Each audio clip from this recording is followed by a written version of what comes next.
cuando el Señor le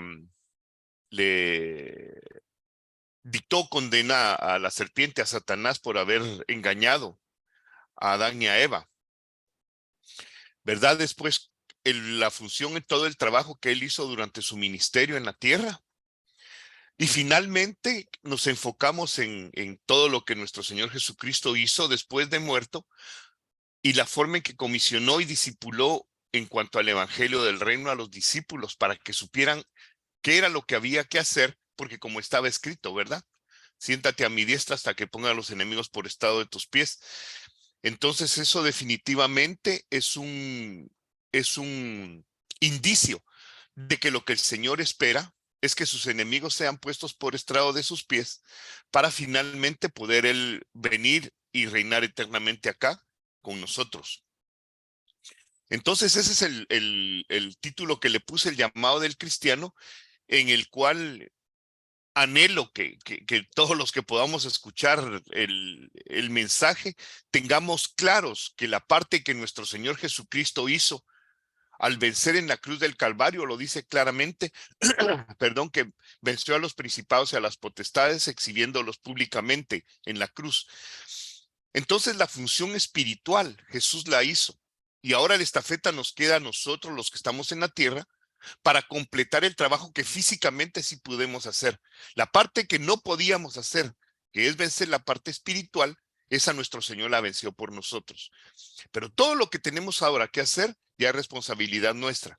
Entonces veamos la situación y analicémosla juntas. Y dice, propósito de Dios para el hombre. En Génesis 1:26 dice, entonces dijo Dios, hagamos al hombre a nuestra imagen conforme a nuestra semejanza y señoree en los peces del mar, en las aves de los cielos, en las bestias del campo, en toda la tierra y en todo animal que se arrastra sobre la tierra. La función para la cual Dios nos hizo es muy clara: señorear la tierra y ser sus mayordomos, ser nosotros los que hagamos fructificar la tierra. Tenemos la bendición y la autoridad. Y dice Génesis 1:27, y creó Dios al hombre a imagen de Dios lo creó, varón y hembra los creó. Y finalmente dice, pues tomó Dios al hombre y lo puso en el huerto del Edén para que lo labrara y lo guardase.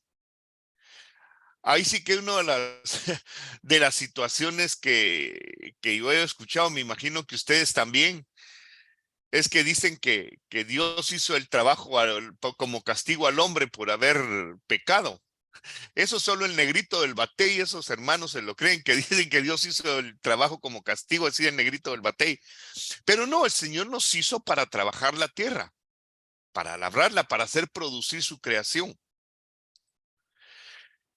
Pero desafortunadamente, Dios hizo un plan perfecto, perdón, para el hombre, pero la desobediencia distorsionó el plan. Y dice en Génesis 3:6-7, y vio la mujer que el árbol era bueno para comer y que era agradable a los ojos y el árbol codiciable para alcanzar sabiduría, y tomó de su fruto y comió, y dio también a su marido, el cual también comió, así como ella. Entonces fueron abiertos los ojos de ambos y conocieron que estaban desnudos. Entonces cosieron hojas de higuera y se hicieron delantales. Perdón. Miren, una de las cosas, y Carlitos lo mencionó, yo creo que en el libro de Viviendo por Principios. Y el punto es que Dios había creado al hombre sin ninguna restricción. Como Señor de la creación, el hombre tenía derecho a plantar y a comer de todo lo que había. Todo, todo, todo, ninguna restricción. Una regla: no comas del árbol de la ciencia del bien y del mal, porque del día que de él comieres ciertamente morirás. Ese mensaje, miren, es importantísimo tenerlo en mente. El día que comas del árbol ciertamente morirás. ¿Por qué les digo eso? Porque en varias prédicas anteriormente escuché que cuando el hombre comió del árbol comenzó a morir. Es como que la gente esperara que cuando él comió del árbol se muriera físicamente y volviera a la tierra. Pero no, porque claramente dice, La mujer, por una parte, antes de pecar, y todavía no ha comido, vio que el árbol era bueno. Esa no era una revelación nueva. El árbol era bueno. Todo lo que Dios hizo es bueno. ¿Era agradable a los ojos? Era agradable a los ojos, definitivamente. Pero el problema es que lo vio como un árbol codiciable para alcanzar sabiduría. Si la sabiduría Dios se las había dado, si Él es la fuente de sabiduría, ella no necesitaba sabiduría venida de un árbol del cual iba a desobedecer al comer para alcanzar sabiduría. Entonces dice uno, definitivamente, ahí se estaba manifestando el pecado que estaba ahí a la puerta. Y dice, y tomó de su fruto y comió, y también dio a su marido, el cual comió así como ella. Y dice, entonces fueron abiertos los ojos de ambos. En ese momento, ellos empezaron a decidir las cosas por sí mismos. Es como que al miope le quiten sus lentes. Ahora ya no mira de la misma forma como miraba antes, no percibe como percibía antes. Entonces el hombre no empezó a morir ahí, ahí murió, porque en ese momento se convirtió en un ser independiente de Dios y empezó a hacer las cosas a su parecer, a como él le parecía mejor, y entonces comenzó su caída. Y vean lo que es hasta nuestros días. La mayoría de veces que tenemos problemas, bien decía un dicho por ahí, que hay dos factores por los cuales una persona cae. La primera, dice, es por impertinente y la otra por entrometido o por chute, como dicen en Guatemala. Y el asunto es sencillo. Nosotros no podemos evaluar el bien y el mal porque el fruto a largo plazo no lo conocemos, ¿verdad? Por eso es tan importante que nuestro razonamiento sea transformado, porque vemos claramente que desde que fueron abiertos los ojos de ellos, la situación cambió. Ya ellos no podían evaluar conforme a los principios que rigen la ley de Dios, sino conforme a sus propios sentimientos. Y empezó la cosa, y vamos a ver cómo la cosa empezó a degenerarse. Perdón. Manifestaciones de la naturaleza caída del hombre. Veamos de qué manera la muerte espiritual del hombre se manifestó desde el principio. Dice, y aconteció andando el tiempo que Caín trajo del fruto de la tierra a una ofrenda a Jehová, y Abel trajo también de los primogénitos de sus ovejas, de lo más gordo de ellas. Y miró Jehová con agrado a Abel y a su ofrenda, pero no miró con agrado a Caín y a la ofrenda suya. Y se ensañó Caín de gran manera y decayó su planta. Fíjese, ahora son los hijos de los que acaban de cometer el pecado. Y ambos hacen diferente tarea. Uno es agricultor y el otro es pastor. El agricultor, viendo, agarró unas frutas por ahí, las metió en un canasto en lo que había en ese entonces y las presentó. Pero Abel fue y escogió lo mejor, lo más gordo, porque consideró que Dios era digno de tener lo mejor que él le podía dar. Pero no es lo que uno ve en Caín. Ahí solo dice que Caín tomó del fruto, pero no del mejor. Tomó del fruto cualquiera. Y el hecho que Dios viera con agrado una ofrenda y no la otra, hizo que se ensañara Caín y su semblante cayó. Pero lo natural habría sido preguntarle a Dios, mira, ¿y por qué, Señor, viste mejor la ofrenda de mi hermano que la mía? Y Dios le hubiera explicado. Y tal vez el otro la próxima vez hubiera tenido más cuidado o hubiera hecho las correcciones necesarias. Pero no. Lo que hizo Caín, lo que siempre hace la gente malvada. Y dijo Caín a su hermano Abel, salgamos al campo. Y aconteció que estando ellos en el campo, Caín se levantó contra su hermano Abel y lo mató. La solución a mi problema no soy yo, sino es simplemente el otro. Y entonces lo que hizo fue matar a la competencia. No mejorar yo, sino acabar con el otro. ¿Verdad?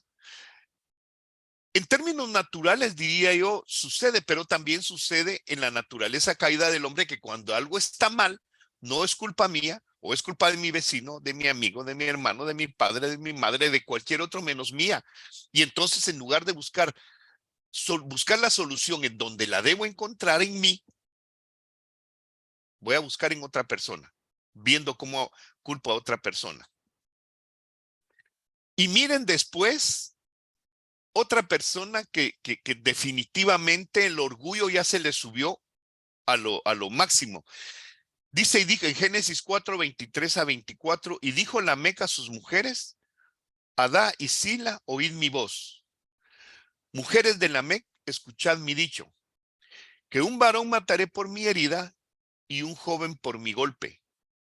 Si 7 veces será vengado Caín, Lamec en verdad 70 veces 7 lo será. ¿Se imaginan ustedes a una persona valorándose como que es un semidios y que cualquier sufrimiento que él tenga, por un sufrimiento pequeño mata a uno y por uno grande mata a otro? Y si Dios había dicho que el que castigara a Caín iba a ser castigado 7 veces porque no había quien fuera justo para aplicar ley, a Lamec se le ocurrió que él era superior a la palabra que Dios había dado y ahora eran 70 veces 7 lo que iba a ser castigado el que le hiciera algo a Lamec.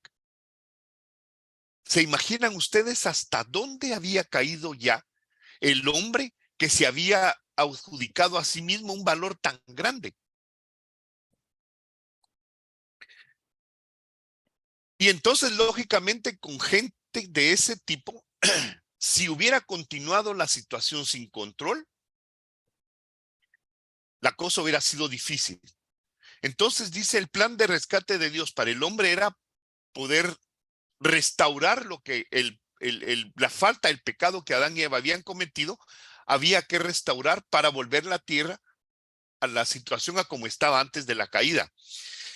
Y en ese momento Dios dicta su sentencia, dice Génesis 13, 14 y 15, y Jehová Dios dijo a la serpiente, por cuanto esto hiciste, maldita serás entre todas las bestias y entre todos los animales del campo, sobre tu pecho andarás y polvo comerás todos los días de tu vida, y pondré enemistad entre ti y la mujer, y entre tu simiente y la simiente suya. Esta te herirá en la cabeza y tú le herirás en el calcañar. ¿Se acuerdan ustedes que cuando murieron ellos y Dios les pidió cuentas, Adán le echó la culpa a Eva? Claro, yo no fui, ella fue la que me engañó porque tú me diste una mujer y esta que me diste no estaba bien hecha, era made in Taiwán. Y entonces me hizo caer, pero no fui yo. Y la mujer igual, no fue culpa mía, sino la serpiente, ¿verdad?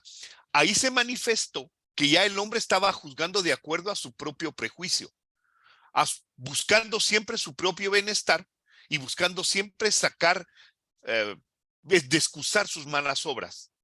Pero aquí Dios está diciendo qué es lo que él va a hacer para destruir para borrar ese pecado, para quitar ese pecado. Y como les decía yo anteriormente, la humanidad, una humanidad que ya juzga de acuerdo a su mente, definitivamente ya la ley del más fuerte es la que prevalece, como en el caso de Lamec, un hombre violento y abusivo, y que ahora definitivamente va a sacar, así gente como él va a sacar provecho de los más débiles. Entonces Dios en Deuteronomio establece leyes y dice en el verso 4, 39 a 40, aprende pues hoy y reflexiona en tu corazón que Jehová es Dios. El primer punto es que Jehová es Dios. Volviendo al punto inicial, no es tu prudencia, tu inteligencia, tu sabiduría la que te saca, sino que Jehová es Dios. Dice, arriba en el cielo y abajo en la tierra, y no hay otro.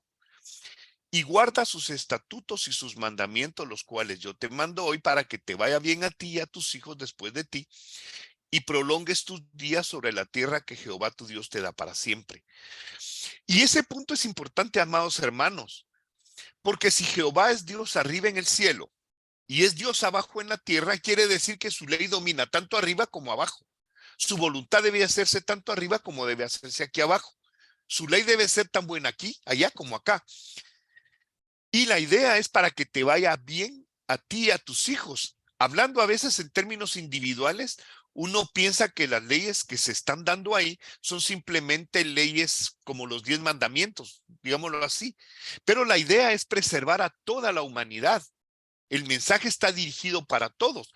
Si quieren que les vaya bien, si quieren vivir en paz, vivan con esas leyes y así van a prolongar sus días en la tierra. Dice Salmos, por ejemplo, 19:7, dice: la ley de Jehová es perfecta, que convierte el alma. El testimonio de Jehová es fiel, que hace sabio al sencillo. Y me llamó la atención el testimonio que significa, y dice que es una declaración que hace una persona para demostrar o asegurar la veracidad de un hecho por haber sido testigo de él. Entonces dice: la ley de Jehová es perfecta, indudablemente. Convierte el alma. Miren, hermanos, mi familia sabe, los que me conocen desde niño saben que así es, porque me convirtió a mí como definitivamente los convirtió a ustedes también. Convierte el alma, dice, y el testimonio de Jehová es fiel. ¿Por qué? Porque Jehová puede asegurar y demostrar que todo lo que él dice es verdadero y que hace sabio al sencillo, que permite que en lugar de basarse en las cosas que todos los seres humanos toman como correctos, la ley de Jehová me enseña a mí cómo reaccionar correctamente ante las situaciones. Eso es hacer sabio al sencillo. Y finalmente, en el 2 de Timoteo 3:16-17 dice: toda la escritura es inspirada por Dios y útil para enseñar, para redarguir, para corregir, para instruir en justicia, a fin de que el hombre de Dios sea perfecto, enteramente preparado para toda buena obra. Miren, amados, si algo, ahí sí como decía el maestro Felipe de Jesús Ortega, si ahorita algo abunda, es la escasez de conocimiento. La abundancia de la ignorancia es ahora una moda. Fíjense, y miren lo sencillo de la escritura y cómo se ha menospreciado. Dice: toda escritura es inspirada por Dios. Lo que Dios escribió es inspirada por él. Y dice: y es útil para enseñar, redarguir, corregir e instruir en justicia. Dice al hombre de Dios, que el hombre de Dios sea perfecto, enteramente preparado para toda buena obra. Ahora han quitado toda la enseñanza y todo el consejo de Dios y lo han dejado de lado, diciendo que tenemos estados laicos para que los jóvenes, los niños y toda la gente pierda el sentido de las cosas morales y éticas. Pero a las otras corrientes que pervierten a la sociedad, ellos están abiertos. Tenemos un estado laico en el cual Dios no cabe, pero sí caben todas las otras basuras. Y vemos ahora a los muchachos haciendo aberraciones. Incluso platicábamos nosotros acerca de asuntos musicales, que definitivamente se ve que perdieron el norte. Ya no se sabe evaluar qué es bueno y qué es malo, qué es moral y qué no es moral. Porque aún la música canta basura y la gente la acepta. ¿Por qué? Porque todo lo que servía para instruir, para enseñar, para redarguir, ya no se usa. Y entonces el cristiano ahora ya no deja que Dios sea Dios en los cielos y abajo en la tierra, porque si la palabra del gobernante vale lo suficiente para excusar que hagamos cosas que no debemos hacer y que violan nuestros derechos, no importa. Dios ahora es arriba en el cielo, Dios, pero aquí en la tierra el Dios es el gobierno. Es otro montón de gente. Entonces se han perdido realmente el fundamento de cómo debemos evaluar las cosas. Ahora vemos entonces el cumplimiento del rescate. Platicamos, ya Dios dictó sentencia. ¿Se acuerdan? El viernes platicamos un poco más extensamente de eso. Pero dice Isaías 9:6: porque un niño nos es nacido, hijo nos es dado, y el principado sobre su hombro, y será llamado su nombre admirable, consejero, Dios fuerte, Padre eterno y príncipe de paz. Ese niño traía características particulares que iban a establecer una diferencia. El viernes platicamos un poco con más detalle las diferencias que se marcaron cuando ya el niño fue adulto. Y veamos entonces, en Lucas se menciona la forma en que el niño nació. Dice, ¿se acuerdan que Lucas es el libro que escribieron, que fue más históricamente, que fue la recopilación de todas las cosas? Un historiador que recopiló información de todos lados y las plasmó en un libro para dárselas a Teófilo, y que Teófilo, así como se hizo el libro de los Hechos, tuviera una buena idea de cómo habían acontecido las cosas. Dice Lucas 2 del 8 al 14: había pastores en la misma región que velaban y guardaban las vigilias de noche sobre su rebaño. Y aquí se les presentó un ángel del Señor, y la gloria del Señor los rodeó de resplandor, y tuvieron gran temor. Pero el ángel les dijo: No temáis, porque aquí os doy nuevas de gran gozo, que será para todo el pueblo, que os ha nacido hoy en la ciudad de David un Salvador, que es Cristo el Señor. Esto os servirá de señal, hallaréis al niño envuelto en pañales, acostado en un pesebre. Y repentinamente apareció con el ángel una multitud de huestes celestiales que alababan a Dios y decían: Gloria a Dios en las alturas y en la paz, buena voluntad para con los hombres. Imagínense la pompa con la que nuestro Señor Jesucristo fue presentado. Una gran pompa, porque definitivamente, imagínense, estaba comenzando el tiempo en que iba a ser, a ser quitado el pecado que Adán y Eva habían cometido, y ahora venía alguien que iba a romper todo eso.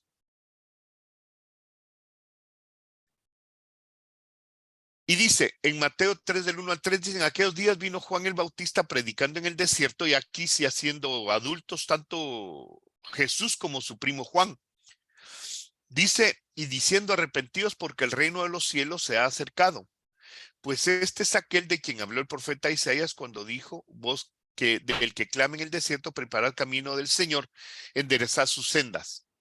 ¿Se acuerdan? Todo eso estaba profetizado. Todo el cúmulo de profecías habían caído para que se pudiera reconocer fácilmente que había un Mesías que había venido. Y como platicamos un poco el viernes, habían dado todas las señales para que se supiera dónde era. Tan claras eran las señales, ¿se acuerdan ustedes? Que aún Herodes, para matarlo, se fue y se documentó de todo lo que se decía acerca del Mesías, en dónde iban a nacer y todo. Y cuando supo que era en Judea y en Belén, en ese momento mató a todos los niños que estaban ahí, porque dijo: así, entre todos los que mate, voy a matar al verdadero rey. ¿Sí? Y después, hablando siempre de las cosas de Juan, Juan mandó, ¿se acuerdan?, a preguntar si él era el que había de venir o había que esperar a otro. Las señales como que no habían estado muy claras en algún momento. No sé, yo siempre me pregunté si él, desde el vientre de su mamá, cuando María llegó, saltó de gozo en el vientre de Elizabeth, su mamá, de gozo, y fue lleno del Espíritu Santo. Digo yo, después duda de que Jesús era realmente el que había de venir. Como que estaba muy difícil la cosa. Pero dice aquí, en Lucas 17, 21 y 20, a 23, dice: en esa misma hora sanó a muchas enfermedades y plagas y de espíritus malos, y a muchos ciegos les dio vista. Y respondiendo Jesús les dijo: id, haced saber a Juan lo que habéis oído, visto y oído. Los ciegos ven, los cojos andan, los leprosos son limpiados, los sordos oyen, los muertos son resucitados, y a los pobres es anunciado el evangelio. Bienaventurado es aquel que no haya tropiezo en mí. ¿Se imaginan? Esto que Lucas está diciendo aquí, Jesús, ¿se acuerdan? El viernes platicamos, Jesús lo leyó en Nazaret, tomando el libro del profeta Isaías y diciendo: el Espíritu de Jehová está sobre mí porque me ha ungido y me ha mandado a hacer todo lo que Jesús está mencionando en este lado que había de hacer. Pero era una forma de decir lo que yo dije allá: háganselo saber a Juan, yo soy el que tenía que venir. Y dice Juan 19:30, cuando Jesús hubo tomado el vinagre, dijo: consumado es, y habiendo inclinado la cabeza, entregó el Espíritu. Ahorita platicábamos y hablaban acerca de la celebración que tuvo lugar ayer, acerca del nacimiento del niño. Y como dice Carlitos, y totalmente de acuerdo, el niño como tal no tenía ningún atributo especial para cumplir la profecía de Génesis 3:15.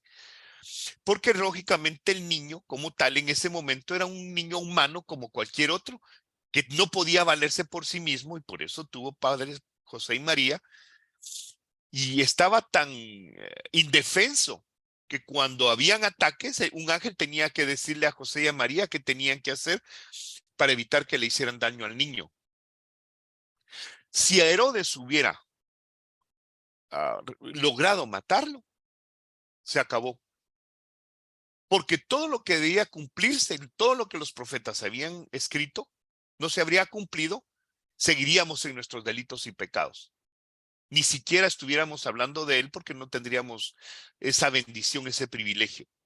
Pero aquí Jesús, después de haber cumplido todo lo que tenía que haber hecho, todo lo que tenía que haber cumplido, dice consumado es, porque aún se acuerdan la última profecía que se habla de él, es cuando le dan vinagre.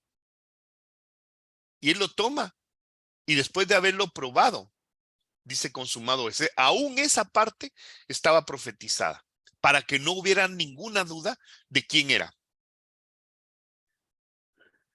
Ahora bien, Jesús muere, resucita, platicábamos el viernes y les dio mandamientos y más o menos platicamos la parte que Jesús cumplió después de haber muerto, subir, recibir el reino. Platicamos que en el libro de Daniel se habla de que él había recibido poder, gloria, reino y todas las cosas, pero no se explicaba por qué. Simplemente dice, llegó, se le hizo llegar, se le entregaron, aquí está todo y se acabó. Pero en Juan, en el Apocalipsis, sí se explica el por qué Jesús era digno de recibir todo eso. Incluso el asunto de poder, gloria y todo eso no solamente salen de los labios de Dios, sino de toda la gente que estaba y reconoce, porque tú fuiste inmolado y nos has redimido para Dios y toda la cosa. Y entonces aquí Jesús dice, efectivamente, y Jesús se acercó y les habló diciendo, toda potestad me es dada en el cielo y en la tierra. Por tanto, id y haced discípulos a todas las naciones, bautizándolos en el nombre del Padre y del Hijo y del Espíritu Santo, enseñándoles que guarden todas las cosas que os he mandado, y he aquí yo estoy con vosotros todos los días hasta el fin del mundo. Amén.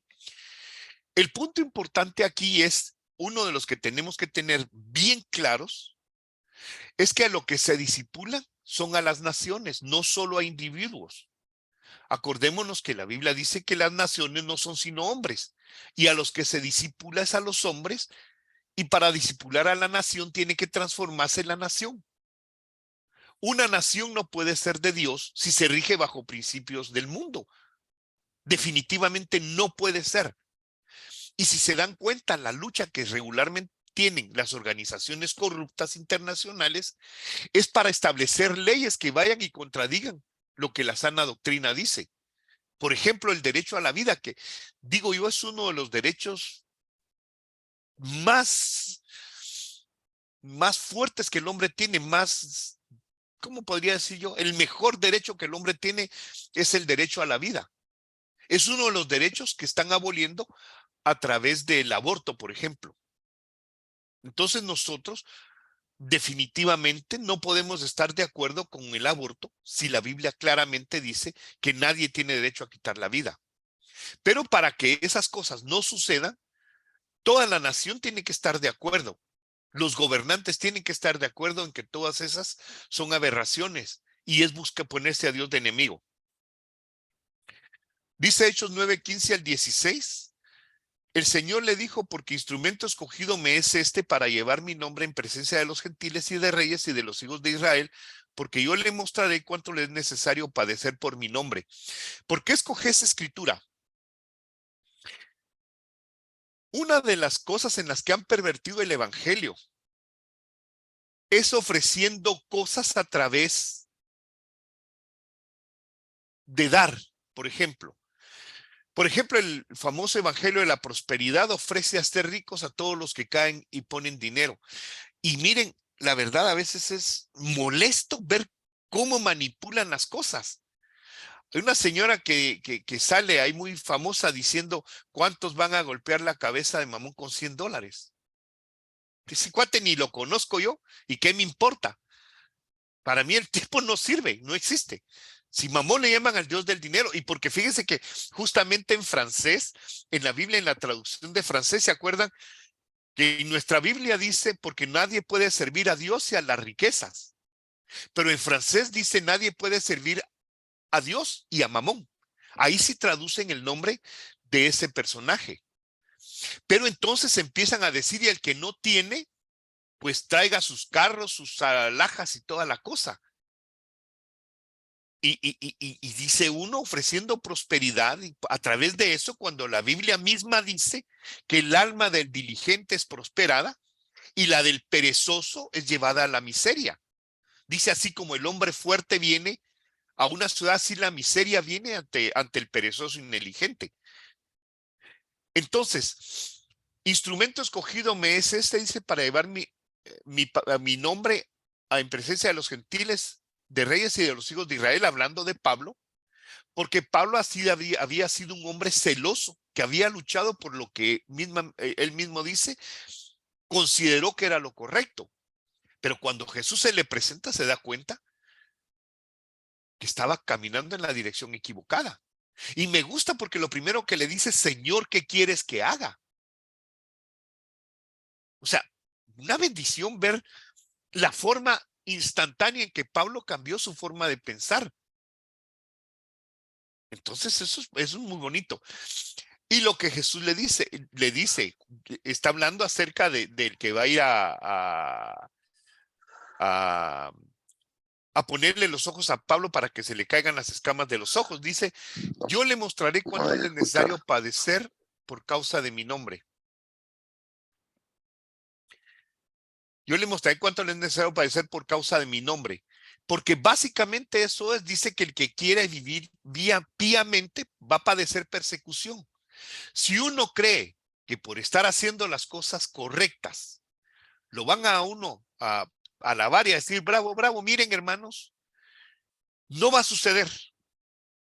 No va a suceder porque la mayoría de principios de la Biblia van contra los intereses del individuo y van contra la forma de pensar, y definitivamente a nadie le gusta que le digan que su forma de actuar o de pensar es incorrecta. Hablaba con una persona muy querida, que una vez me dice que él cree que una persona es culpable si él cree que es culpable. Dice, yo no necesito pruebas para saber si una persona es culpable. Si yo creo que es culpable, es culpable. Digo yo, pero ni Dios, que es Dios, que Él sí sabe cuándo uno va a hacer lo correcto y cuándo lo incorrecto, se atribuye el castigar a alguien antes de que haga una falta. Si Dios, siendo Dios, no lo hace, ¿quién soy yo para hacerlo? Si Dios dice dentro de su ley que para acusar a alguien tienen que buscar e investigar diligentemente. Si Dios le dice a los jueces que deben ser diligentes y que no se puede, por ejemplo, aplicar la pena de muerte a una persona si solamente hay un testigo de que es culpable de muerte. Si Dios piensa así, definitivamente no puede ningún hombre decir y hacer lo contrario.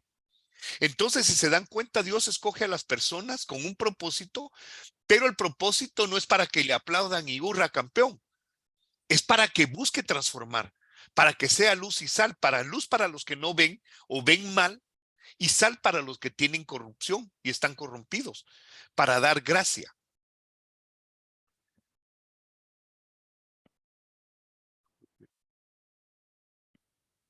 Bueno, y este es el punto para el cual, si lo quisiéramos ver así, fuimos llamados. Dice Hechos 2:33 al 35, así que, exaltado por la diestra de Dios y habiendo recibido el Padre la promesa del Espíritu Santo, ha derramado esto que vosotros veis y oís. Porque David dice, no subió a los cielos, pero él mismo dice, dijo el Señor a mi Señor, siéntate a mi diestra hasta que ponga a tus enemigos por estrado de tus pies. Definitivamente, los enemigos de nuestro Señor Jesucristo tienen que ser puestos por estrado de sus pies, pero a los que se les dio la estafeta para hacer ese trabajo fue a nosotros. Yo cuando empecé a leer la Biblia la primera vez, y creo que la mayoría que si la ha leído solo una vez, piensan igual que como yo pensé cuando la leí la primera vez. Dice, yo pensaba que el que iba a poner a los enemigos por estrado de los pies de Dios iba a ser, de Jesús iba a ser Dios mismo. Pero siempre me preguntaba, ¿y cómo le va a hacer? ¿Será que va a mandar rayos y centellas a la gente mala o no sé? Hasta que después de que leí todo el resto, me di cuenta que el mensaje que regularmente Pablo daba era de cómo atacar la corrupción por todos lados. Y decía, y ahí me entró la duda si había yo entendido bien. Y conforme ir caminar, pues yendo a la iglesia, escuché varios mensajes en el que explicaban con mayor claridad de qué forma se ponen por estrado de los pies a los enemigos de nuestro Señor. Entonces, esa es definitivamente nuestra función. Tenemos las leyes y esas son las que sirven para destronar, para quitar del lugar de eminencia a la gente que lo que únicamente que hace es someter al mal a la tierra. Dice, 1 Corintios 15, 26 al 28, dice, y el postrer enemigo que será destruido es la muerte, porque todas las cosas las sujetó debajo de sus pies, y cuando dice que todas las cosas han sido sujetadas a él, claramente se exceptúa aquel que sujetó a él todas las cosas. Pero luego de que todas las cosas le sean sujetas, entonces también el Hijo mismo se sujetará al que le sujetó a él todas las cosas para que Dios sea todo en todos. Definitivamente, después de que todo el trabajo se haga y que todo sea restaurado, entonces las cosas se van a volver a poner como estaban antes. Fíjense que increíble, y eso creo que no lo había mencionado antes. El primer problema que hubo fue cuando el hombre se separó de Dios y perdió la naturaleza de Dios, porque Dios es autoridad. Miren, no sé si lo habían notado, pero cuando Dios va a hacer algo, siempre utiliza como medio al hombre. Siempre. Y ese es el por qué es tan importante que el hombre cumpla con la voluntad de Dios. Fíjense ustedes la situación tan interesante cuando Dios hizo el juez, juzgó a Egipto. No envió todas las cosas así nada más, sino que le decía a Moisés, extiende tu mano o extiende la vara para que suceda tal cosa. Cuando abrió el mar, le dijo, extiende. Cuando pasaron todos, le dijo, ahora extiende para que las aguas regresen a su lugar. Cuando iba a hacer alguna plaga, le dijo, golpea, haz, quita, pum. Cualquier situación que Dios iba a hacer, buscaba a una persona. Y una vez mencionaba, no sé si aquí la mencioné, que una vez Dios iba a destruir un lugar a causa de su pecado. Dice, y yo dice, fui y busqué entre todos lugares si había una persona, una, que intercediera por ese lugar para que yo no fuera y la destruyera, y no la encontré. Y como no la encontré, destruí el lugar. Miren, la primera vez que leí esa escritura me dolió porque dije yo, qué barbaridad los seres humanos, egoístas. Nosotros no hacemos una función para que Dios sea honrado y entonces las cosas se descomponen por falta de acción de nuestra parte. Y entonces dice aquí el postrer enemigo que será destruido en la muerte, que fue lo primero que entró, lo último que sale. Como hay un principio, primero que entra, primero que sale. En el primero que entró fue la muerte y el último que va a salir es la muerte. Pero también en ese caso todas las cosas vuelven a su lugar al ponerse otra vez las jerarquías plenamente establecidas. Y el asunto en el final, que es como para ponerle la cereza al pastel, dice en Apocalipsis 21 del 1 al 3, vi un cielo nuevo y una tierra nueva, porque el primer cielo y la primera tierra pasaron y el mar ya no existía. Dice, yo vi la santa ciudad, la nueva Jerusalén, descender del cielo de Dios dispuesta como una esposa ataviada para su marido. Y oí una gran voz en el cielo que decía, he aquí el tabernáculo de Dios con los hombres, y él morará con ellos, y ellos serán su pueblo, y Dios mismo estará con ellos como su Dios. Justamente como estaba antes de Génesis 3:15, es como va a estar después de Apocalipsis 21 del 1 al 3. Porque ahí es en donde uno se pone a pensar, si el fin de la historia y el inicio de la historia coinciden también, Dios habitando con los hombres, y al final, otra vez Dios habitando con los hombres, ¿en qué lugar juega el cielo? En el que se supone que vamos a vivir eternamente y que el diablo va a venir a la tierra con toda su gente y aquí va a ser un caos. En ningún lado de la Biblia aparece. Y si se dan cuenta, por eso quise abrir y cerrar con esas dos escrituras, porque casan perfectamente en la cual el propósito de Dios se cumple de vivir con los hombres. Y es que miren, yo no sé si han escuchado muchas veces, hay una religión que dice, sí, es que vivimos en un mundo imperfecto. Digo yo, Dios es un mundo perfecto. Que por culpa del hombre haya caído maldición en el mundo es una cosa muy diferente. Pero el mundo es precioso. Cuando uno, miren, cuando uno va de vacaciones y tiene la oportunidad de ver la creación y de disfrutar las cosas que Dios creó, dice uno, wow, qué mundo tan hermoso. Peor si está uno en la playa y le gusta nadar y todo eso, y ve aquellos calores, aquellas brisas tan sabrosas. Aún en un cuerpo pecador y finito se disfruta. Imagínense que fuera un cuerpo inmortal, en el que ni siquiera enfermedad hay, no estaría yo con gripe. Sería una cosa maravillosa. Y eso es lo que va a llegar cuando esas cosas sucedan.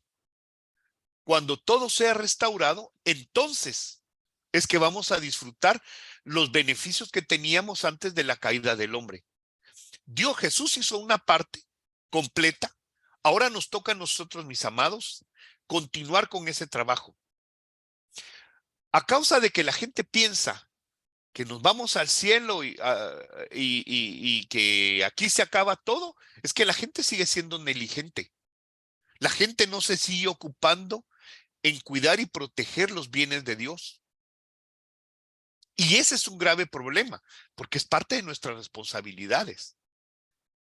Pero miren, una situación que se acaba de estar viviendo en Estados Unidos, que miren, bendito Dios, aquí en Canadá casi no nos tocó, fue en esos climas extremos que hubieron, en las que hubo nieve, hubo hielo y unos vientos tremendos. Miren, dicen, ayer estaba hablando con un amigo, dicen que Chicago, por ejemplo, estuvo terrible, terrible, terrible. Pero se le adjudican todo al clima, al cambio climático, y ahora ese es el nuevo punto en el que quieren trabajar, en el cambio climático. Pero digo yo, muchos los cristianos que abogan por el cambio climático, ¿alguna vez se han preguntado en qué momento Dios perdió el control de la tierra? Y que ahora el clima cambia por lo que los hombres hacen. ¿Qué pasaría, digo yo, si un día dejara de llover 3 años y medio, como en los tiempos de Elías? ¿Se imaginan ustedes? Yo creo que mandan a matar a todo el mundo para evitar que sigan contaminando.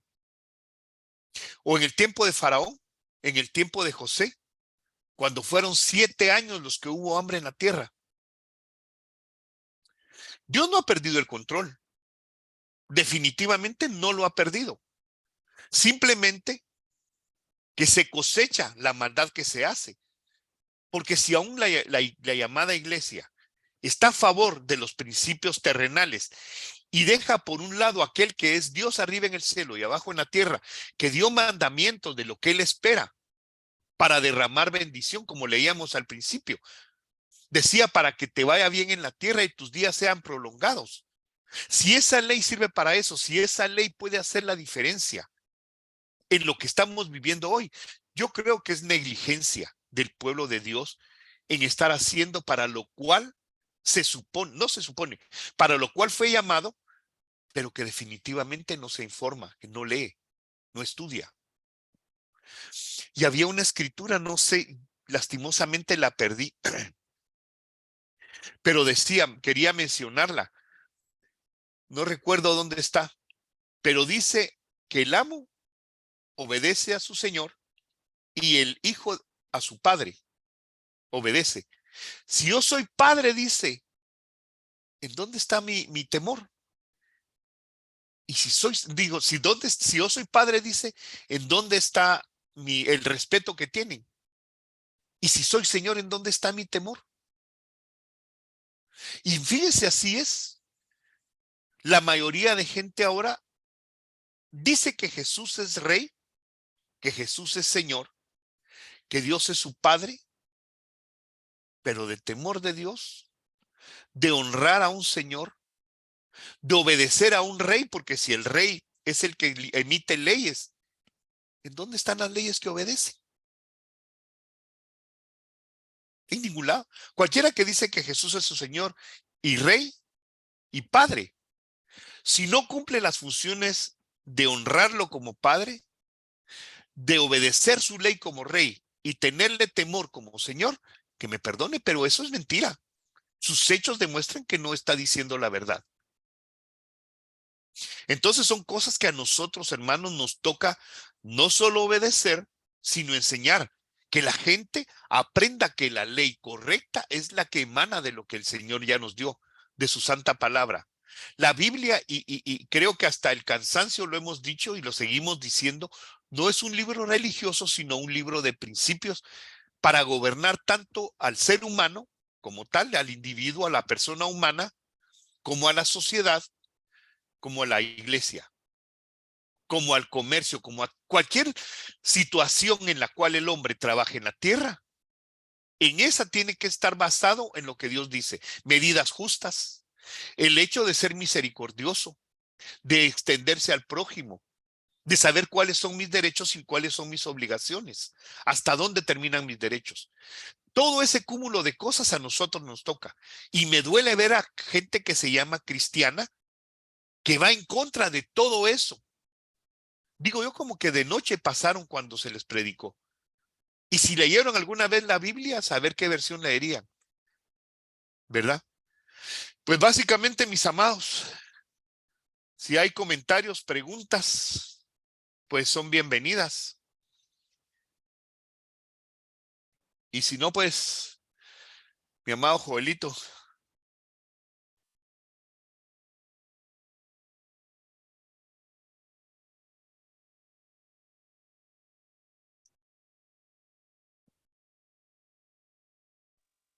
Muchas gracias, Edmer.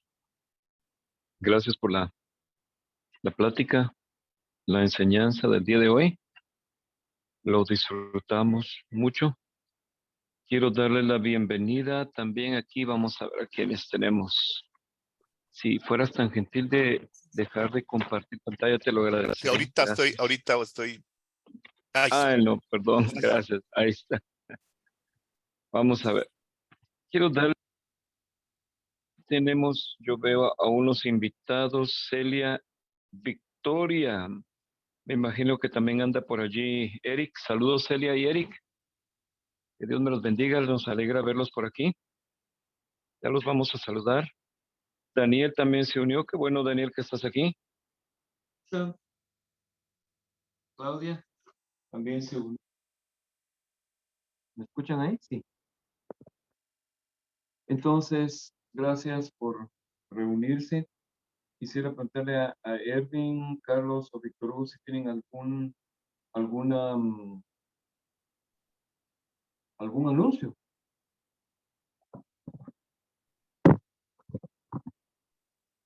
No, yo estoy bien.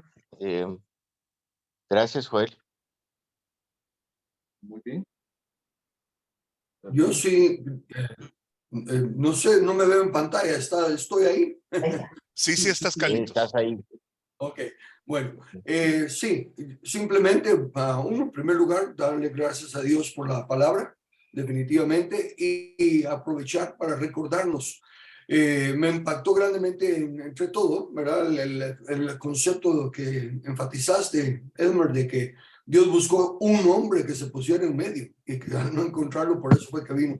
Entonces, quiero animarnos a que estemos conscientes de que Dios no nos pide que hagamos más de lo que podemos hacer, pero que sí hagamos lo que podemos hacer.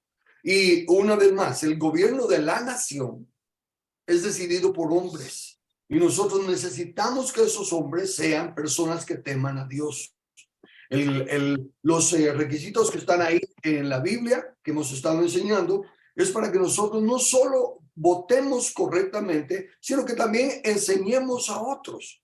Dios ha tenido misericordia de Guatemala, pero recuérdense que, déjenme ponerlo de esta manera, que se siga prolongando la misericordia de Dios por años y años y años y años, no es ningún beneficio, porque eso sencillamente expresa más la irresponsabilidad de la iglesia que no va ganando terreno. Si en realidad la iglesia despierta, tiene que empezar a ganar terreno. Y cada uno de nosotros debe de ir ganando terreno también. Primeramente en nuestras convicciones. Voy a ponerlo un poquito más directo. Ya no debe de molestarnos como, bueno, molestarles a algunos, no molestarme a mí no me molesta, molestarles a algunos el concepto de que se hable de política. El reino de Dios es política. A mí me molesta que se hable tanto religión. Es al revés. El reino de Dios es política. Es restaurar, tal como se nos presentó hoy, ese gobierno de Dios para que, fíjense que, como espero que se recuerden, les he dicho, el siglo pasado ya terminó, estamos viviendo el siglo presente y el siglo venidero ni siquiera sabemos cómo va a ser. Pero Dios no nos creó para vivir en la tierra meramente. Nos creó para reinar con Él en su universo. Entonces es necesario que nos propongamos ir creciendo cada uno de nosotros para poder compartir con Él la mayor gloria cuando llegue el momento. Así que gracias, Elmer, y solo exhortarles pues a que cada uno se ponga en la brecha, por así decirlo, que digamos cada uno, Señor, si tú estás buscando a un hombre, a una mujer, que se ponga en la brecha para que tú no destruyas Guatemala, heme aquí, enséñame qué hacer. Y eso lo podamos convertir. Gracias, Edwin. Bueno, Así es. Dime, Víctor Hugo. recordarles que el próximo domingo también tenemos la reunión de la misma forma que hoy y dentro de 15 días presencial allá en el club. ¿Me escuchaste? Gracias, Víctor Hugo. Sí, te escuchamos. Gracias, te escuchamos. Está bien, amados hermanos, recordamos los anuncios, martes en la noche, hay un recordatorio siempre si hay reunión o no, generalmente sí, pero si no hubiera, entonces Alex es el encargado, él se encarga de enviar un recordatorio de la transmisión de Carlos por medio de Telegram, la plataforma Telegram. También los viernes en la noche tenemos el grupo familiar en vivo o pueden ir a alguna casa o por medio de Zoom. Normalmente nos contactan si tienen dudas de cómo hacerlo o dónde pueden conectarse. Y también, digamos, leyendo mi Biblia.online ya se renovó Alex ya acaba de renovar esta semana el dominio, el pago del dominio anual, entonces en enero no hay ningún problema y nunca ha habido problema realmente para que continúe la página. Entonces podemos proponernos otra vez comenzar a leer la Biblia, mi Biblia.online. Recordemos tener en oración a nuestro amado hermano Darío, que está malito, está con quebranto de salud, y que el Señor le ayude a él y a su familia también. Sigamos orando por Ondina, hermano, y que ella ya pueda salir restaurada, completamente restaurada. Y oremos intercedamos por nuestra nación, por nuestra iglesia, por nuestra familia, hermano, y que podamos ser esa persona que ponga frente y diga, Señor, aquí estoy intercediendo por tu tierra, Señor, por tu nación. Así que, hermanos, que Dios les bendiga. Estamos despedidos. Si alguien hace una transferencia o un depósito, les pido, por favor, me envíen un pantallazo, tomen foto a la boleta, porque yo soy el encargado de llevar la contabilidad y necesitamos presentar cada boleta, el origen de cada ofrenda o cada diezmo. Estamos despedidos, amados hermanos. Que Dios les bendiga, les guarde y nos vemos pronto. Y la próxima semana, como dice Víctor Hugo, en vivo también por medio de Zoom. Feliz fin de semana, feliz fin de domingo. Adiós a todos, que estén bien. Saludos, bendiciones. Luego. Hermanos, gracias por Dios compartir. bendiga, hermanos. Bendiciones, buen día. Los hermanos, que Dios los guarde. Bendiciones. Gracias, Edmer, por la plática. Órdenes, amados hermanos. Gracias, Elmer. Feliz tarde, Víctor Hugo. Dios, Brandon. Hasta luego. Adiós.